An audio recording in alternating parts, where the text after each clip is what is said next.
Heart attack হওয়ার আগেই হার্টের চিকিৎসা করা ভালো। হার্ট অ্যাটাকটা যেন না হয়, কারণ হার্ট অ্যাটাকটা হয়ে গেলে তো রোগী বিপদে পড়ে যায়, তখন তো জীবন নিয়ে সংকটে পড়ে যায়, তখন চিকিৎসা অনেক ব্যয়বহুল। আমি doctor S Chakraborty, clinical and interventional cardiologist. আমি সিনিয়র কনসালটেন্ট এবং বিভাগীয় প্রধান হিসেবে কর্মরত আছি ডেল্টা হাসপাতাল, মিরপুর 1। তো আমি হৃদরোগ বিশেষজ্ঞ, এবং হৃদরোগ বিশেষজ্ঞের একটা বিশেষ ধরন হলো ইন্টারভেনশনাল কার্ডিওলজিস্ট। ইন্টারভেনশনাল কার্ডিওলজিস্ট কী করেন? অর্থাৎ আমরা যারা কাটাছেঁড়া ছাড়া, বুক কাটাছেঁড়া ছাড়া, অপারেশন ছাড়া আমরা যারা রক্তনালীর ব্লক মেরামত করতে পারি, অর্থাৎ তার, বেলুন, ক্যাথেটার, এমন প্রয়োজন হলে রিং পরানোর মাধ্যমে রক্তনালীর ব্লকের সমাধান যারা করতে পারেন, যারা পেসমেকার বসাতে পারেন, যাদের হার্ট ঠিকভাবে পাম্প করছে না, রেট কম, হার্টের গতি কম, মাঝে মাঝে হার্ট বন্ধ হয়ে যায়, তো পেসমেকার বসানোর মাধ্যমে সেটা সমাধান করতে হয়। একটা ছোট্ট স্কিনের নিচে একটা ছোট্ট পকেট করে একটা ব্যাটারি চামড়ার নিচে স্থায়ীভাবে প্রতিস্থাপন করতে হয়, যেটা হার্টের স্বাভাবিক কার্যক্রমকে নিয়ন্ত্রণ করে, যে পেসমেকার করা। তো এই ধরনের কাজগুলো আমরা করে থাকি।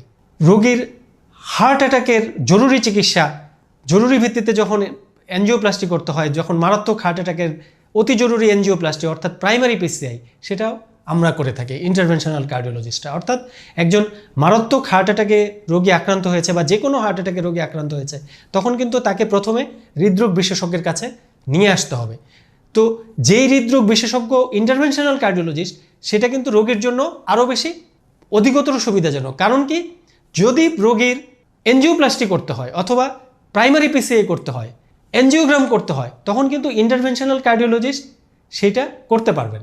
তো এই জন্যই যখন এই হৃদরোগ বিশেষজ্ঞ ইন্টারভেনশনাল কার্ডিওলজিস্ট, সেটা কিন্তু রোগীর জন্য আরও বেশি অধিকতর সুবিধাজনক। কারণ কি, যদি রোগীর এনজিওপ্লাস্টি করতে হয় অথবা প্রাইমারি পিসিআই করতে হয়, এনজিওগ্রাম করতে হয়, তখন কিন্তু ইন্টারভেনশনাল কার্ডিওলজিস্ট সেটা করতে পারবেন।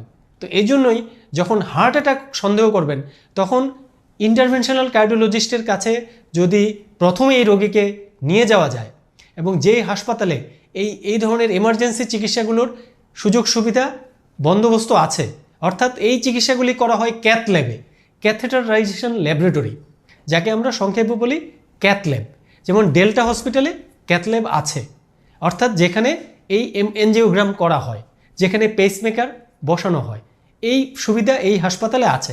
অর্থাৎ একটা এমার্জেন্সি হার্ট অ্যাটাকের রোগী আসলে তাকে যদি ইনজেকশন দিতে হয়, সেই রোগীকে সিসিইউতে ভর্তি করে জরুরি হার্ট অ্যাটাকের যে ইনজেকশনগুলো দিতে হয়, সেই ফ্যাসিলিটি এই হাসপাতালে আছে, এবং সেই চিকিৎসা আমি করে থাকি।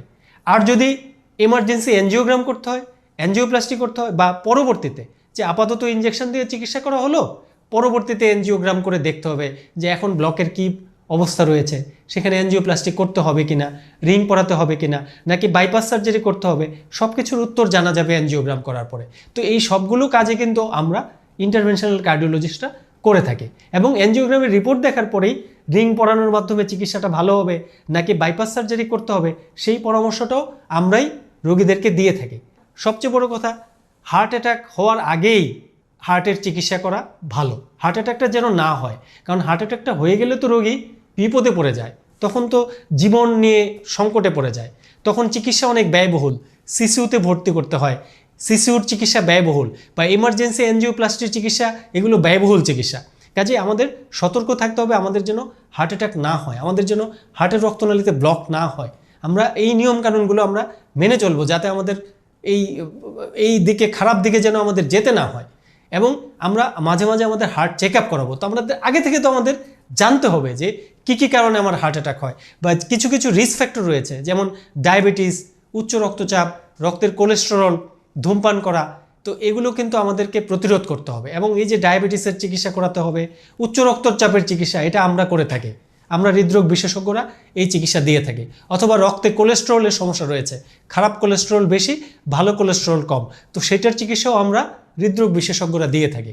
এবং আপনার হার্ট অ্যাটাক হওয়ার আগেই আপনার হার্ট ভালো আছে কিনা, আপনার হার্টের ইতিমধ্যে কোনো ক্ষতি হয়েছে কিনা, অথবা হার্টের ভালভের কোনো সমস্যা রয়েছে কিনা, তো সেই চিকিৎসাগুলি কিন্তু আমরা ইকোকার্ডিওগ্রাম পরীক্ষার মাধ্যমে আমরা সহজেই জানতে পারি।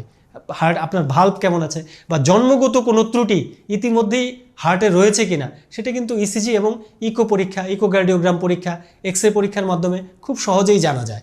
এবং হার্টের রক্তনালীতে ব্লক ইতিমধ্যে হয়ে গিয়েছে কিনা, এখনও হার্ট অ্যাটাক হয়নি, আপনার কোনো লক্ষণ নেই, কিন্তু ইতিমধ্যে আপনার হার্টের রক্তনালীতে গুরুতর ব্লক হয়ে থাকতে পারে।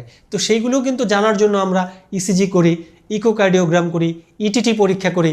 এই সমস্ত পরীক্ষার মাধ্যমে এগুলো নির্ণয় করা যে রোগী হার্ট অ্যাটাকের ঝুঁকিতে আছে কি না এবং কার হার্ট অ্যাটাক হতে পারে, সেই জিনিসগুলো কিন্তু নির্ণয় করা আমাদের আগে থেকে আমাদের হৃদরোগ আমাদেরই কাজ। অর্থাৎ আপনাদেরকে আগে থেকে সচেতন হতে হবে, সঠিক চিকিৎসকের কাছে আপনাদেরকে আসতে হবে।